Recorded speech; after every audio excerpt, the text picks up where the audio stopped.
upang purihin ka, itaas ng iyong pangalan, luwalhatiin, Panginoon, ang dakilang mong pangalan sa hapong ito. We thank you, Jesus, for the opportunity, even sa privilege, Panginoon, na mapapurihan ka, maaral lang yung banal na salita. At sa oras na ito, Lord, we ask for your cleansing, Panginoon, sa kapatawaran ng aming mga kasalanan. Ito man ay naisip po na sa amin, Panginoon, nagawa, Lord, patawad po.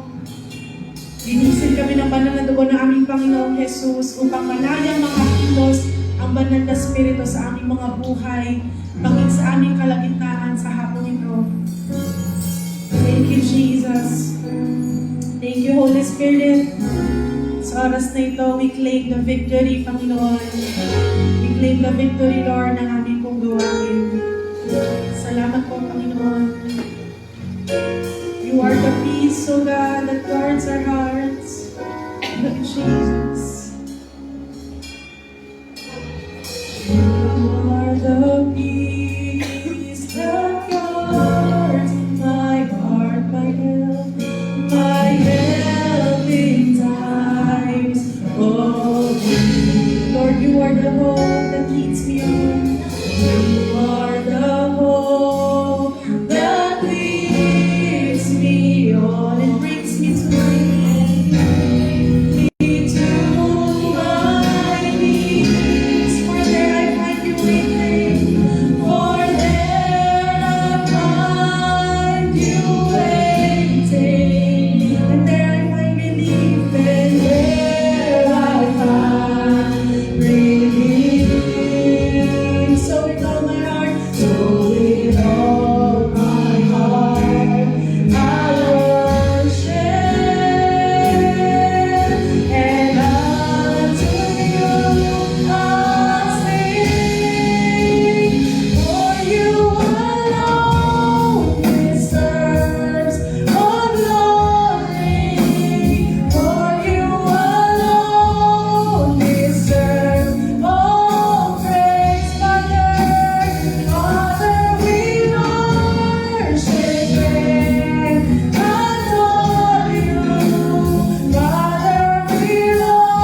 We love you, Lord. Praise you, Father.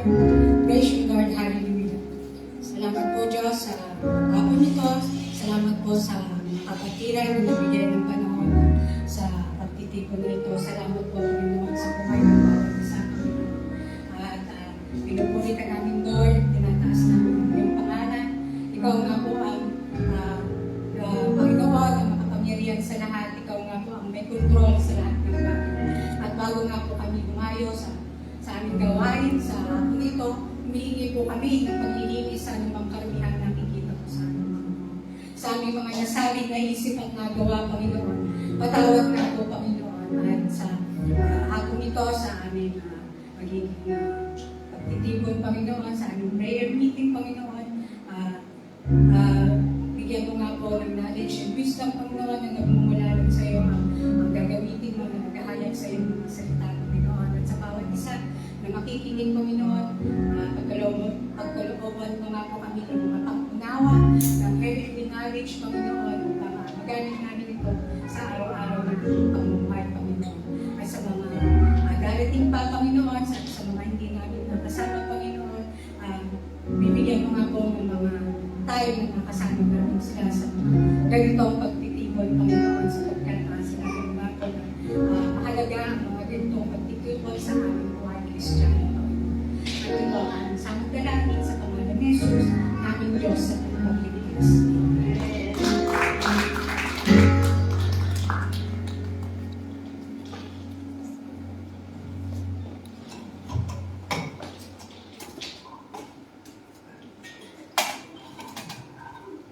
Magandang hapon po sa inyo lahat, mga kapatid. Nasa last page na. Ako po ay kinakabahan dahil ang aking cervicale po ay napakasakit. Ang aking pong title po ay Faith on Trial. Ito po ay sa Psalms 73. Yung pong Psalm 73. Ito po yung testimony of a man by the name of Asa. May tanong din po ako, sino po si Asa? Nahawa na po lahat tayo kay Pastora. So, si Asa po ay siya po yung chief musician of King's David worship team. Siya po yung worship leader. So, he wrote the Psalms from, sa po isang psalmist. From Psalm 73 to Psalms 83, siya po yung composer doon. So, yung last Sunday preaching po ni Rev, yung we walk by faith, not by sight, meron din po itong connection doon sa 2 Corinthians 5:7. So, sabi nga po faith must be tested by God to prove and determine its value. Alam naman po natin na mga godly people po talagang tinetest ni God para malaman po kung yung value ng faith nila. So, may tanong po ulit, sino-sino po yung kilala nyo na godly people sa Bible na tinest ni God? Di po ba napakadami? Tayo po ay godly people din. Alam ko bawat isa sa atin ay tinest talaga ni God yung faith natin. So, magmula sa pag-test kay Abraham, kay Job, kay ultimo kay Peter na nakasama ni Jesus. Napakadami po na godly people po sa Bible talagang tinetest. At tayo po sa panahon natin ngayon, tayo po yung mga godly people. So, ito po sa Psalms, ito po yung testimony ni Isaac na who had the test of faith. Na the test of faith po sa verse 2, he said, my feet almost slipped. Ano pong ibig sabihin nun? Muntik na siyang madapa. Ite-testimony ko lang po nung Martes po ako po ay nahulog sa hagdan namin. Nakita mo yun po yung hagdan namin, di ba ba to? Hindi mo po nahulog talaga, pero nag-spray po yung pako. So, isang linggo po akong naramdaman ko kung paano maglakad si Kuya Eric kasi ako yung pinay pero mapasok ako sa trabaho. Talagang ika-ika ako hanggang kahapon. Pero ngayon, may tapak pa rin na masakit. Pero sabi po doon sa verse 2, sinabi po doon na he almost lived. So thanks God po na si Asa po ay hindi talaga nadapa. Ibig sabihin po yun, if you go read his speech, yung sa akin po yung literal na ako'y nadapa. So yung sa kanya po, muntik na siyang madapa, muntik na siyang tumalikod sa kanyang faith, muntik na siyang mag-backslide. Sa buhay ko po bilang Kristiyano, napakadaming beses ko pong nag-backslide na minsan may umabot pa ng ilang taon, 5 taon na ayaw mo mag-church. Na mababasa po natin ng testimony ni Asaph na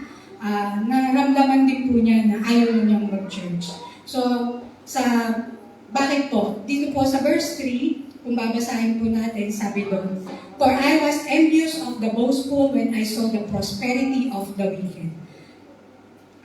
Naalis po yung mata ni Asaph sa God. Napunta po yung mata niya sa mga wicked at nakita niya na they are prospering habang yung mga righteous na katulad niya ay nagsasuffer. At nag-umpisa po siyang questioning ang kabutihan ng Diyos. Isa sa mahirap panghawakan po talaga when faith is being tested and tried, yung goodness of God. Natanong po ni Asaph sa sarili niya, how can God be good? Para din po siya siguro si Pastora. Marami rin po tanong si Asaph. So, how can God all-powerful ay nung tumingin siya sa paligid niya ay nakita niya yung mga wicked at ungodly. They seem to prosper. Naalala po niyo yung food control, ay blood control. Nakita po natin paano nag-prosper ang mga wicked, di po ba? Nakita natin na nagustuhan niya yung payo pero kailangan bilhin yung kotse. Di ba binili niya yung kotse kasi nagustuhan niya yung payo pero yung kotse talagang nagkakahalaga ng milyon-milyon. Ganon sila ka-prosper. So, Asaph began to wonder, I am a godly man, but I am struggling and his feet almost slip. Na muntik na talaga siyang tumalikod sa faith niya. Natanong niya, is God really good? How can I trust the goodness of God? Pastor, ano mo si Asaph? Marami siyang tanong. So, in these Psalms, they were basically 4 direction that Asaph looked. Yung pong una ay, he looked back. So, yung pong opening ng psalm niya, yung kanta niya, yung about kung anong nangyari sa kanya, sa buhay Kristiyano niya. So, sa buhay Kristiyano ko, maraming beses po akong nadadama at kumigewang ang faith. Pero si Asaph, kuntikan lang po, thanks God po talaga na he didn't sleep. At ayaw na ayaw po ni Lord na tayo ay nadadapa pag tinatest po niya yung faith natin. Kasi gusto po niya ni Lord ay magtiwala tayo sa Kanya. At ang unang line ni Asaph, sa verse 73, nandun po na siya agad sa conclusion. Sabi po niya, truly God is good.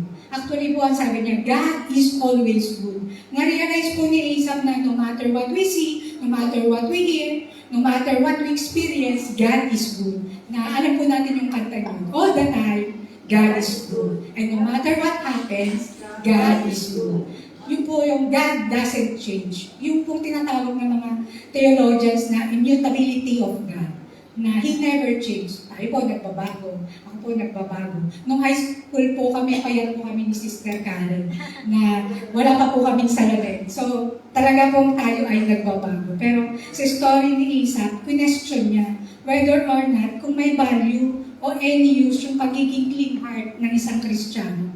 At saka yung pag-follow kay God at be right with God. So, yung second direction po ni Asaph, Asaph began to look around. And he sees the prosperity of the wicked. And he began to be envious. So, verse 3 po, yung binasa ko kanina, for I was envious of the boastful when I saw the prosperity of the wicked. So, nakita po natin sa verse 1, yung confidence niya na sinabi niya, God is good. Pero sa verse 3, nag-confess po siya. Nakita natin yung confession niya, yung honest confession niya na sinabi niya, he is envious of the wicked. Na nandun na gumigewang yung faith niya. Bakit? Kasi nag-umpisa siyang tumingin sa paligid niya. So, sa verse 4 to 12, babasahin ko po. For there are no pangs in their death, for their strength is fear. They are not in trouble as other men, nor are they plagued like other men, therefore pride serves as their necklace. Violence covers them like garment. Their eyes bulge with abundance, they have more than the heart could wish. Nakita po ni Asaph sa verse 7 yung kung paano yumayaman na hindi na nila, yung wini-wish ng mga puso ng mga godly people na nag-struggling, meron sila, nakikita niya yung kayamanan, yung prosperity ng mga wicked people. Verse 8, they scoff and speak wickedly concerning oppression. They speak loftily, they set their mouth against the heavens, and their tongue walks through the earth. Therefore, his people return here, and waters of a full cup are drained by them. And they say, how does God know? And is their knowledge in the Most High? Question na naman ni Asaph si Lord na alam ba ni Lord yung mga nangyayari na ganito? Bakit parang wala siyang knowledge sa mga nangyayari? Bakit yung Most High parang hindi niya nakikita kung paano nag-struggling yung mga kapatiran ko, kung paano ko nag-struggling? Na nag-umpisa siya na naman na questioning ang God. So natatandaan natin sa last 10 chapter ng Book of Hope ni Job. Isama rin na lang po natin yung last 10th chapter. Nag-question din si Job kay Lord, kay God. Sinabi niya, bakit ako naghihiram? So sumagot doon si God kay Job. Sinabi, nasaan ka nang ginawa ko ang langit at lupa, Job? Nasaan ka nang ginawa ko ang karagatan, Job? Nasaan ka nang nilalang kita, Job? So na-realize si Job, wala pala akong alam.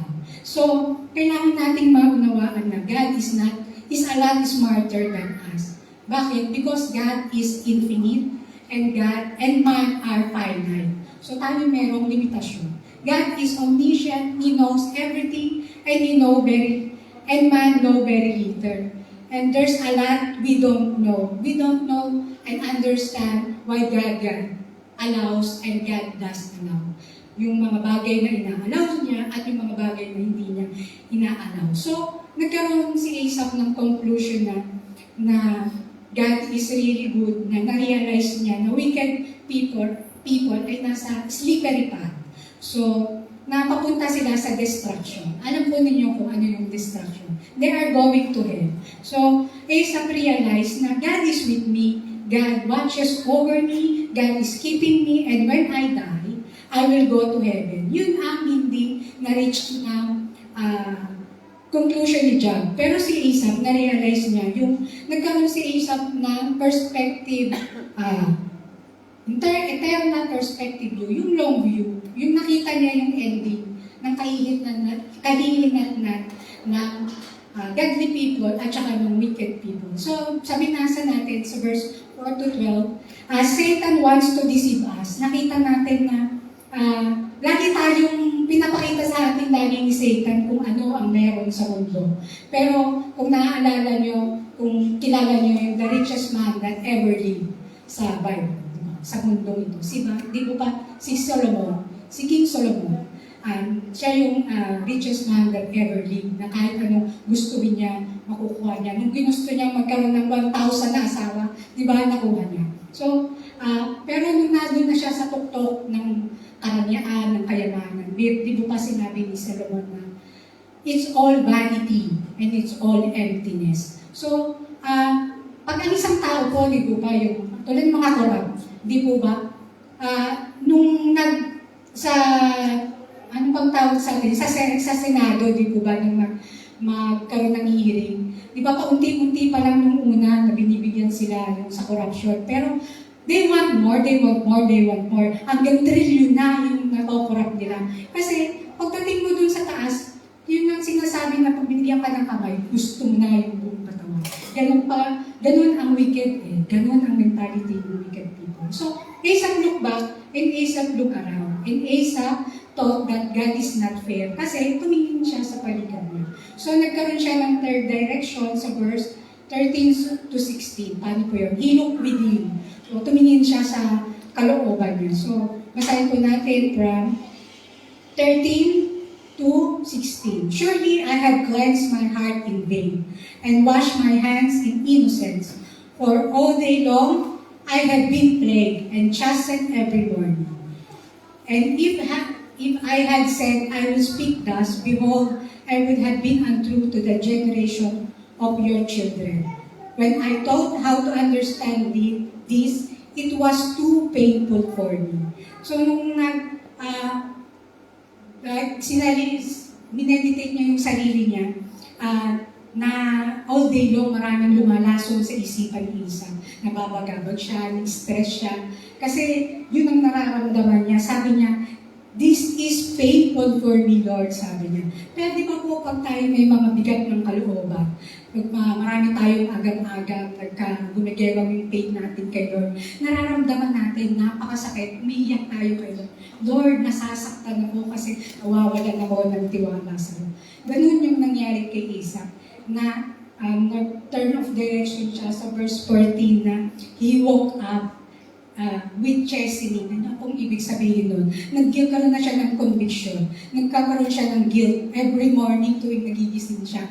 Nararamdaman niya yung kasalanan niya kay Lord na pina-question niya yung goodness of God. So Asaph looked back and he recounted his testimony and he started going down. So nalungkot siya. Na-down siya. So yung dun siya nag-umpisang begins to look up. So yun po yung fourth direction niya. Asaph, look up. So pag tayo po'y nasa gitna ng pagsubok, the best thing to do is to look up God. So verse 17 to 22. Until I went into sanctuary of God, then I understand their end. Ano po yung ibig sabihin? Nagpunta po siya sa church. Nagpunta siya sa sanctuary of God na pinaunawa sa kanya ni Lord na naunawaan niya kung anong kahihinatnan yung dead end. Sino po yung dead doon? Yung mga wicked people. So, sa verse 18, surely you set them in slippery places, you cast them to destruction, and how they are brought to desolation as in moment. They are utterly consumed with terrors, and as a dream when one awakes. So Lord, when you awake, you shall despise their image. Thus my heart was grieved, and I was vexed in my mind. I was foolish and ignorant. I was like a beast before you. So, nandun na yung na-realize na ni Asaph yung mga naging kasalanan niya. Na-understand niya yung mga wicked, kung ano ang kahihinatnan nila. So, kumpara po natin sa yung sa baboy, di po ba? Binavitamin sila, pinakakain. Meron po ako napanood kasi sa Facebook, sabi nung anak, si mama, lagi pinapakain yung mga baboy, may vitamins pa. Ako, ito lang ang ulam. Hindi niya na alam na kaya pinapataba sa pesta, kakatayin yun. Gusto mo ba ikaw ang katayin sa pesta, ikaw ang katabain at ikaw ang vitamins? Ganun din po yun. Na yun po yung nangyayari sa wicked people na naranasan nila lahat ng ranyasan ito. Na nagiging wicked na sila, nagiging greed, nagiging sa kasakilan na nangyayari. So, sa huli, saan po sila pupunta? Di po ba sa hell? So, when Asaph looking around, he got discouraged at nagkaroon po siya ng doubt sa goodness of God. Saan nagpunta siya sa church? So, nung nag-church si Asaph, what a difference going to church and worshiping God and hearing His Word can make, di po ba? Kaya po, kahit po tayo may pinagdadaanan, kahit napakabigan, kahit napakasakit, mag-church po tayo kasi iba po talaga ang nagagawa ng tao nag-church at saka naglilingkod sa Lord. So habang nasa sanctuary si Asaph, he began to see and look for the prosperity of the wicked to the blessings of God. So nabago na yung kanyang perspective. Habang nasa church siya, nagkaroon siya ng eternal perspective na sabi niya, gusto ko yung buhay na ito, na naglilingkod ako,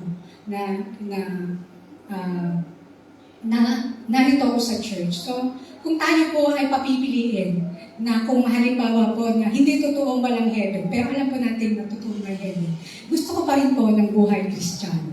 Kasi napakasarap po talaga ng buhay Kristiyano. At plus na mapakarating pa po tayo sa heaven, di po ba? So habang nag-church si Asaph, yung na-realize niya, bakit ba ako naiingit sa mga wicked people? Alam ko naman yung kahihinatnan nila, bakit ako nalinlang ng gano'n? So, huwag natin po nating kakalimutan na pag tayo ay may pinagdadaanan at naghihirap tayo, na dumadating yung mga bill at mga boleta dahil winter na napakalaki, na namamatayan tayo ng bahay sa buhay, na nawawalan tayo ng trabaho, na po sa buong April, wala po akong panghapon na mawawalan po ako ng halos kalahati. Kasi pupunta po siya sa Brazil. So, lagi po nating tatandaan na ito po ay test of faith. Ito po magiging testimony po natin pagdating ng araw na ito po ay pinaprepare po tayo ni Lord. Pinapalakas po tayo ni Lord na para po tayo ay maging matibay sa mga testing of faith na binibigay natin. Binibigay ni Lord sa atin. Kasi ayaw po ni Lord na mapunta tayo sa hell. Nang ganun-ganun lang tayo, malinlang ng mundong ito. So, meron tayong kaligtasan na hindi kayang bilhin ng pera. Ngayon ang na-realize ni Isa. Ano po yung peace of God, joy of God, forgiveness of God. Sa verse 23 to 24, nevertheless, I am continually with you. You hold me by my right hand. You will guide me with your counsel and afterwards receive me to your glory. Ahab began to see the blessing of God, that God is with us. So kahit sabihin ng mundo, I don't feel Him eh. Hindi ko naman siya nararamdaman. I don't see Him. Tandaan po natin, we walk by faith, not by sight. So kahit sabihin ng mundo, hindi ko naman siya naririnig eh. Kasi ang naririnig nila, yung sigaw ng mundo. Pero tayo, kailangan natin laging marinig si Lord. Kasi paano natin marinig? God speak through His Word. God is telling us, I am with you. At sinabi po ni Jesus yun na, I will never leave you nor forsake you. Pinangako po niya ni Jesus yun na hindi tayo iiwan, ni pababayaan man. At ano po ang pinakamabuti at pinakamagaling si Jesus, magaling siyang tumupad sa kanyang mga pangako. So, sabi po sa verse 23, You hold me by my right hand. We don't have to live in our own strength. Di ba po napakasarap bilang ako nanay ko, bilang nanay na hindi ko kailangan na gamitin lagi yung aking lakas kasi sabi nga po sa kanta, di ba? Lakas ko'y sa'yo, O Diyos. Doon tayo lagi kumukuha ng lakas. Na pag po tayo magre-rely sa ating mga kakayahan at sa ating mga lakas, wala po tayong magagawa. Kahit po anong gawin natin, kahit na sabi nga nila pumapawis na ng dugo, kahit po anong gawin natin, talaga pong walang matutupad kung hindi po tayo kay Lord hihingi ng lakas. Kasi sinabi nga po niya ni Isaac sa verse 24, God will guide us and He will take us to heaven. Di ba napakasarap na habang tayo nagpapagal dito sa mundo, ginagayad niya tayo, nililid niya tayo. God is with us and God will watching over us at sa uli, dadalhin niya tayo sa heaven. So, sa verse 25 to 28, sinabi doon ni Isaac, Who am I in heaven but you? And there is none upon earth that I desire beside you. My flesh, my heart fail, but God is strength of my heart and my portion forever. Kinilala po ni Isaac na yung flesh at yung heart niya nag-fail. Pero pinaalala din po niya sa sarili niya na God is my strength and my heart and my portion forever. For indeed, those who are far from you shall perish. You have destroyed all those who desert you for harlotry. But it is good for me to draw near to God. I have put my trust in the Lord God, that I might declare all the works. So, ano po yung 3 lessons na natutunan natin dito kay Asa? Number 1, God's words is true no matter what. Number 2, keep in light the long view, the eternal view. Lagi po tayong sa pataas lang ang tingin, saan tayo papunta. So number 3, spend time worshiping God. Keep our mind on things above, not on things on earth. Paano po yun? Lagi po tayong mag-pray, lagi po tayong magbasa ng Word of God.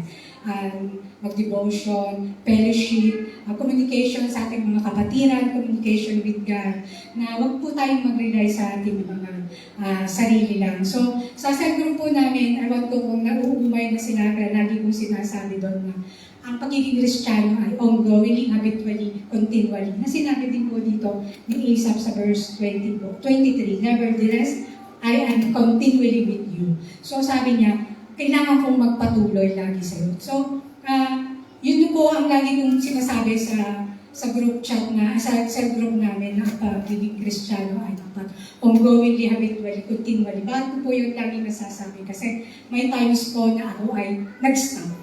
Na nakalimutan ko pong maging continually, habitually, ongoingly. Na minsan po ay nag-stop ako magsimba once, twice. Hanggang naging taon na. Kasi naging yung continually ongoing, habitually ko, napunta sa mundo. So, ang pagiging Kristiyano po dapat ay eternal view, ongoingly, continually, habitually. Ito po ay pinapractice at saka panghabang buhay po natin dapat ginagawa. Hindi po pwede sinabi, nag-pray na ako kaninang umaga, bukas na lang umaga. Hindi po, kailangan po ongoingly, habitually, continually. Kasi yun po ay maa-adapt po natin. Tulad po ng paninigarilyo. Pag naninigarilyo ka ng isa, di po, hahanap-hanapin mo hanggang maging habit mo na, hanggang maging addiction mo na. Ganyan din po ang pagpipray. Pag nag-pray po tayo sa umaga, magiging habit mo ang mag-pray. Minsan nga po naglalaboro ako, nagwawalis ako, di ba po sa jardin ako. Biglang tinawag ako ni Senyora, nagpe-pray ako. Sabi ko, yes Lord! Sabi ni Senyora, Kosa! Senyora! Kasi minsan nakakabalan niya yung pagka nagpe-pray ako, minsan nag-continuous yung pag-pray ko. Minsan pag nagbasa ako yung, lagi kasi ako naka-headphone. So, hindi yung pag nag-devotion ako, pinapakinggan ko yung instead na binabasa. Kasi madalas sumasakit yung mata ko. So mas convenient sa akin na pinapakinggan. So, yun po yung sinasabi ko continually, habitually, at ongoingly. Dapat po tayo dahil dapat natin din na gawin na yun din po ang na-realize ni Asaph sa buhay niya. Sa kanya po ay muntik lang siyang tumalikod sa faith niya. But tayo po, madalas po tayo tumatalikod sa faith. But God is God of many chances. At sasamahan niya lagi tayo. Bibigyan niya lagi tayo ng chance na bumalik sa Kanya. At maging godly people tayo. So, lagi po nating isa sa puso na God is with us. God is keeping us. And God watches over us. Kahit ano pa ang pinagdadaanan natin ay God is good. And God is good all the time. And all the time, God is good. Yun ang po.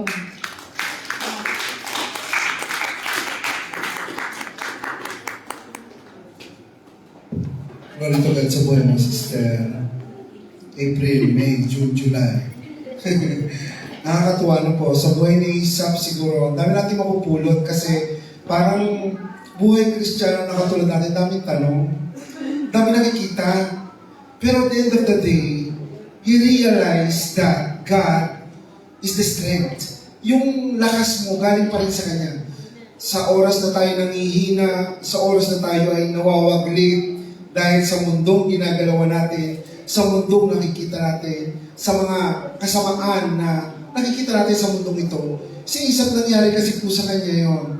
And then, later on, sa question niya, nare-realize niya, kailangan yung perspective niya, yung point of view, looking up sa Colossians 3:2, doon ka kasi tumingin kung ano yung patutunguhan mo, kung ano yung nakikita mo sa taas, kung ano yung eternal life. Kasi nga tayong Kristiyano na nanampalataya niya, hindi pa naman talaga pinakikita sa atin kung ano yung pupuntahan natin eh. Ang pinag-usapan dito, paano pinatanampalatayanan yun? In your faith, makikita mo sa iyong pagdadasal, at yung leading ng the Holy Spirit, doon mo palang ma-amaze na may pangantungan tayo na. And kung sa deliverance po mag-a-assist kayo, doon po pinakikita na kung anong meron ang pupuntahan natin. I don't know if all of you believes in the deliverance, pero ako, when I started sa deliverance, doon ko nalaman na lahat tayo mamamatay, lahat tayo may pupuntahan. May langit na hinihintay, may impyerno na sabi nila wala pang laman, pero meron sa deliverance na nandun mo makikita na nakatapak na sa lawa ng apoy, at meron din talagang ipinakikita na talagang pag na-save. It is not totally heaven, it is a paradise. Nandun mo makikita isang paradise, doon dinadala lahat ng mga naliligtas. At yung pinakita kay Abraham Bosong, kung matatandaan niyo po yun, it is the place where we all save na nandoon. At napakaganda po ng place na yun.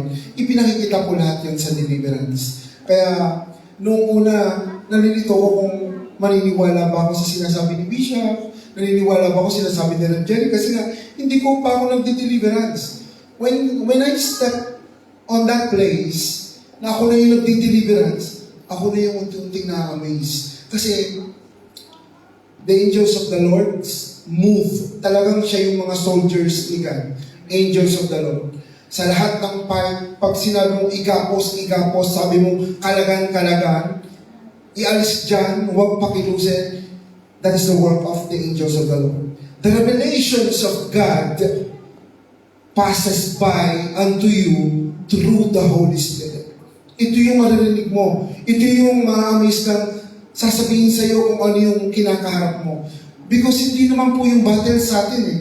If we have faith and believe in God, mag-move yung Trinity, God the Father, the Son, and the Holy Spirit. At lagi niyong tatandaan, ang Holy Spirit, nasa Kanya yung work. Sa Kanya lahat yun. Siya yung manifestation, siya yung doon makikita kung paano mag-move yung power ni God, kung paano nandoon kay Jesus. Tandaan niyo, kapag tayo ay servant ni God, maka Diyos, tandaan niyo, the Holy Spirit always put you on the place to praise Jesus Christ. Praise Jesus Christ. Lagi po yun.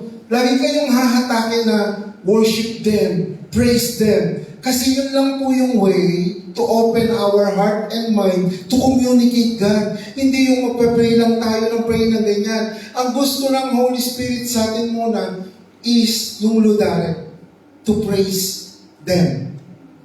God, Jesus. Yun ang work ng Holy Spirit. And then ang sagot ng ni God at ni Jesus, ang Holy Spirit na rin ang magsasabi sa atin. At ang pinakamaganda dito, when we know more about the Scriptures, the Holy Spirit is abundant. Not only sabihin natin, busog na busog siya, minsan ma-amaze ka kung anong gagawin ng Holy Spirit sa buhay natin. Alam niyo po, ang Diyos ay napakabuti sa atin lahat na naniwala, na nampalataya sa atin. The only thing na nagiging problema sa atin, tandaan niyo lagi, merong kaaway. Lagi yan, nasa tabi natin yan.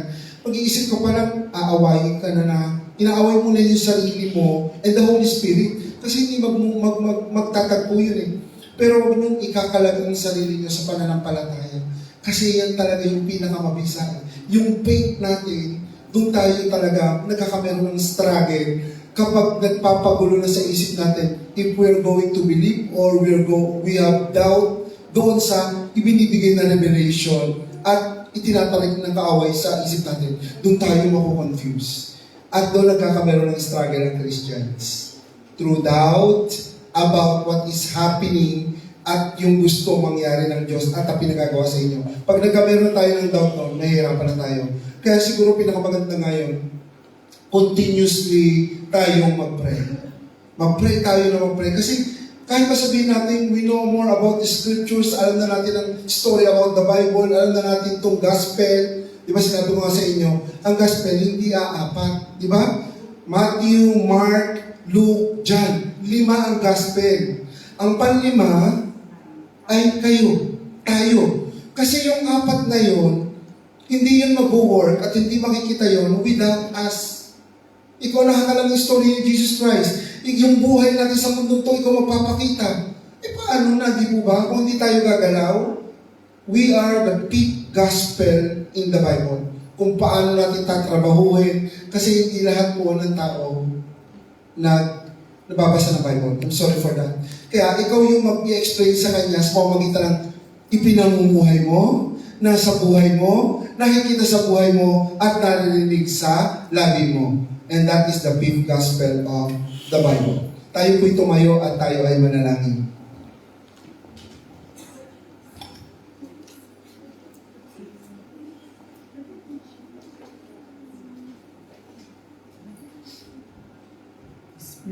Ayan.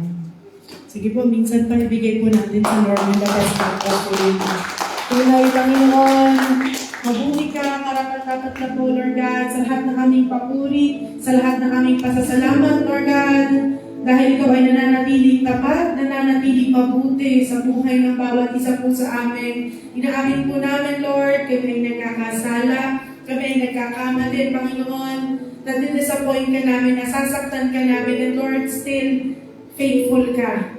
Still, mabuti ka, Panginoon. Hindi mo kami iniiwan, hindi mo kami pinababayaan. Kaya salamat lang, Lord, sa oras na ito ang buhay namin magamit, Lord God, sa patuloy na pagtaas ng iyong pangalan, sa patuloy na pananalangin, Panginoon, na tunay nga na kami sa tuwing nananalangin, we experience your presence, we experience your restoration, yung healing, Panginoon, yung strength na nagmumula sa iyo, ipaparanas mo po sa amin, Lord God, sa pamamagitan po ng aming pananalangin. Kaya sa oras po ito, Lord God, teach us.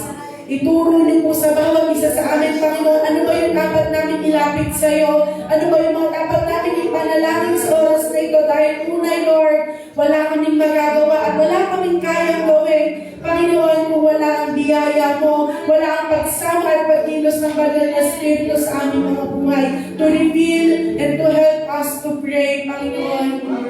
Kaya, Lord, sa aming pong pananalangin, we ask for your wisdom. We ask for the leading of the Holy Spirit. We ask for your presence, Lord God, na balutin ang buong bahay sa bahay na ito, Panginoon, ng iyong makapangyarihang presensya, and no words or even the plans of the enemy ang makapasok, makapanggulo, makapandistract sa bawat isa mo sa amin sa pananalangin. In the name of Jesus, we rebuke them, we cast them out, Panginoon. Ano man yung mga plano, ano man yung mga langkah ng kaaway to distract us in our prayer, we cast them out in the name of Jesus.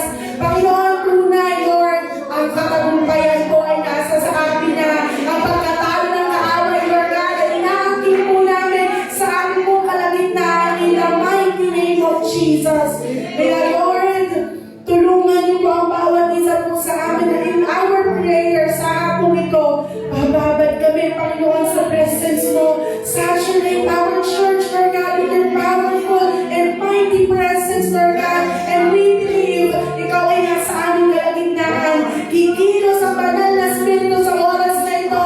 Mangungusap ka sa bawat isa. Ipaparanas mo sa amin, Lord God, kung gaano katakila ng iyong presensya, ng iyong kapangyarihan, ng iyong pangalan, Panginoon.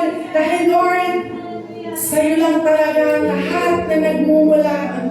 You deserve only, Lord, the glory, all the praises, all the thanksgiving, Panginoon. Gamitin mo lang kami, Lord, as an instrument in prayer, Lord God. Asa kami sa iyo, Panginoon. Thank you, Jesus, dahil sa lahat ng oras, sa lahat ng pagkakataon, yung faith namin, Lord God, pinapatibay mo. Pinapatatag mo through our prayer, Panginoon. Marami kaming panalangin, marami kaming inilalapit sa iyo, pero by faith, Lord God, we are claiming, kinatagpo mo na ang mga panalangin ito.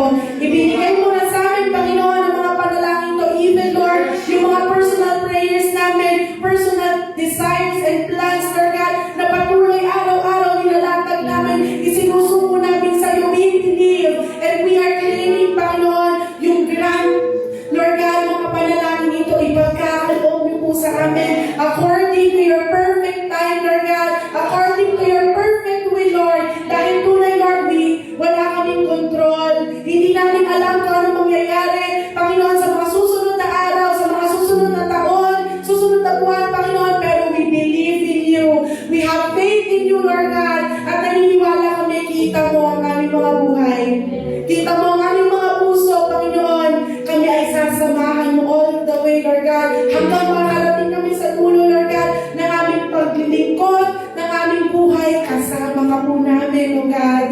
Kaya, Lord, sa pananalangin ito namin, Lord God, be with us. Be with us, Panginoon, ang iyong mabubuti at matatapat anghel, kasama po namin mananalangin. And we know, Lord, may matindi kang ipaparanas, katungkulan, Panginoon, sa aming panalangin na ipagkakaloob po sa bawat isa, sa pangalan po ng aming Panginoong Jesus. And Lord, unang-una namin itinataas sa iyo ang buong J.A. Balminan family, Panginoon, sa pamumuno po ng aming senior pastor, ng aming tatay, Panginoon, sa buhay ni Regjalo, maging ng kanyang buong pamilya. Lord, we thank you sa buhay niya na patuloy mong ginagamit para kami ay i-feed, para kami, Lord God, ay turuan, para kami, Lord God, ay i-lead, Panginoon, patungo or sa path, Lord God, na ibinibigay din po sa bawat isa sa amin. Thank you for using Regjalo, Panginoon, sa pagtuturo ng iyong banal na salita. Salamat, Lord, dahil siya, Lord God, ang instrument mo para kami ay, para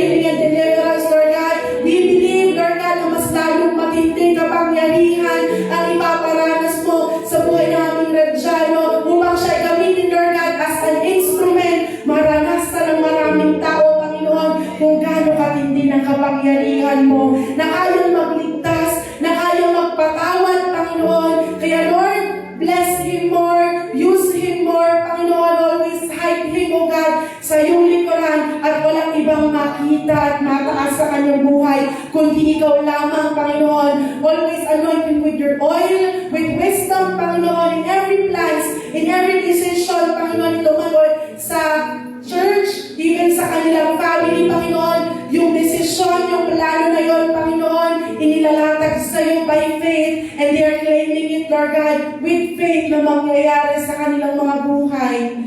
Lord, anumang prayer ng aming Radyano, kita mo, Panginoon, ang kanyang puso, yung pinapanalangin niya po sa iyo, Panginoon, ito man ang sariling bahay, Lord God, kalakasan, sa pangangatawang pisikal, Panginoon, magandang kalusugan sa buong pamilya, Lord God, provision, Lord God, papon, pagpapala, Lord, ipagkakaloob niyo po sa buhay ni Radyano in the name of Jesus. Lord, always be with him. Ikaw po ang manguna sa kanya, sa kanyang mga ginagawa, sa kanyang pagtatrabaho, sa kanyang paglilingkod, Panginoon. Ikaw ang manguna sa kanya. Biyaya mo, Lord God, ang babalot sa kanya, ang mag-manifest sa kanyang buhay para mas magamit mo pa po siya, Lord God, for your glory alone, Panginoon. Salamat po, Lord God, maging Lord, sa leadership ng buong JA1 Milan, sa mga leaders, Panginoon, na pinili mo to lead, Panginoon, maging support, Lord God, ng aming Radyano, maging katuwang, Lord God, sa paglilingkod sa loob ng ministry mo dito sa JA1 Milan. Lord, always give us yung heart that is teachable, that is always available, Panginoon, that is always willing, Lord God, and ganun din, Panginoon, yung may compassion para sa buhay ng maraming tao, Lord God, especially, Panginoon, sa mga wala pang pagkakakilala sa iyo, sa mga hindi ka pa naririnig, hindi pa nila nauunawaan, O God, kung ano yung salita mo, kung saan gagaling ang kaligtasan. Kaming mga leaders, Lord God, na pinili mo, Panginoon, you will use us, Lord God.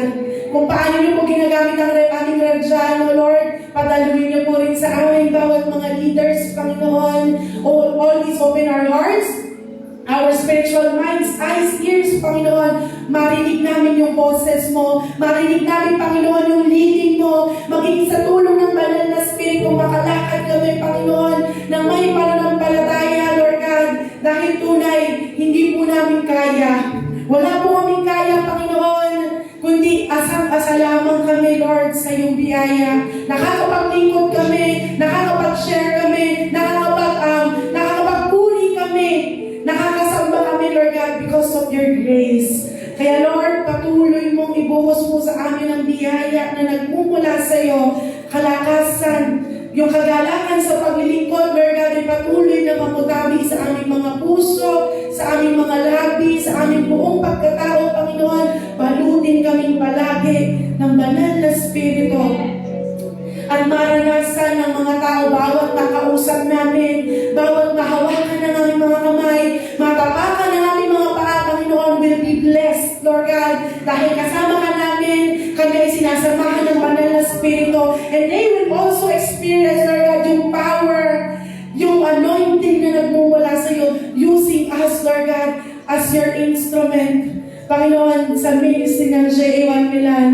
And we believe, Lord, ano man yung mga ministry na mayroon kami, ito man, Lord God, ay sa mga youth, sa mga kids, sa worship team, Panginoon, sa dancers, sa media, sa finance, Panginoon, sa lahat ng ministry, sa ushers, Lord God, maging sa mga men and women, Lord God, ng church. Panginoon, anumang ministry, Lord God, ang pinagkatiwala mo sa amin, always give us, Lord God, the heart that is willing, Lord God, to serve.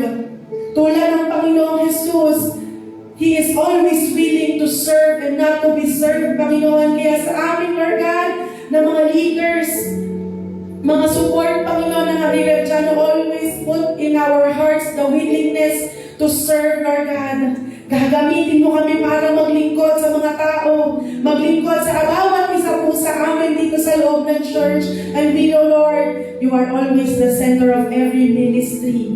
Panginoon ng J1 Milan. And because you are the center, Lord God, mararanasan namin yung growth, mararanasan namin, Lord God, yung stretching, mararanasan namin, Panginoon, yung pag-expand mo po sa bawat isa, that you will open our hearts, our minds sa iba't ibang ministry, Panginoon. Maging katuwang kami, matulungan namin ang mga ministry, Panginoon, para mas lumago, para mas tumatag, Panginoon, dahil ikaw ang sentro, ikaw ang kikilos, Lord God. We entrust to you every ministry, O God.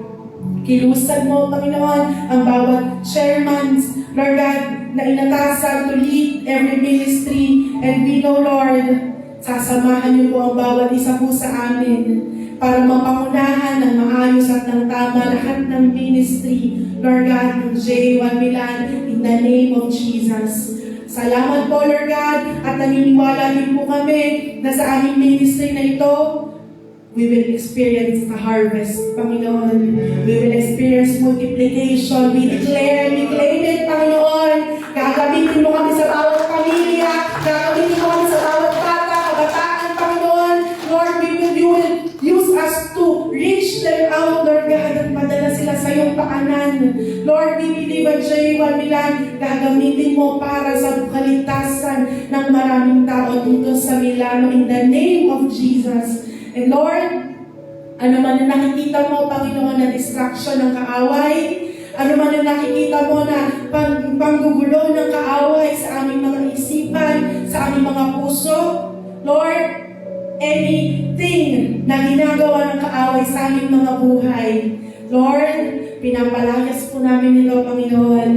We lose yung power, Panginoon, walang kapangyarihan ng kaaway sa aming mga buhay dahil naghahari ka, mas malakas ang Diyos namin sinasamba, ang Diyos namin pinaglilingkuran kaysa sa gawa ng kaaway, sa kilos ng kaaway. Kaya Lord, always cover and protect each and every one of us, Panginoon. Maging sensitive kami, Lord God. Maging aware kami, mag-discern namin ang galing sa iyo at ang galing sa kaaway. Kung may pinupulong sa amin, Lord, na hindi galing sa iyo, we will always rebuke it in the name of Jesus. We will always focus our eyes on you, Lord.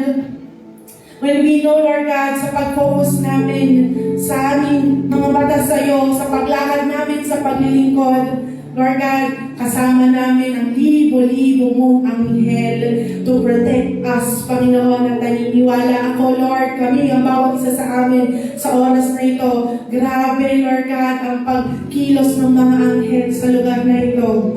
And we know, Lord, may matindi ka mong ginagawa, minumod, inaayos sa aming mga buhay, sa aming mga puso, sa oras pong ito.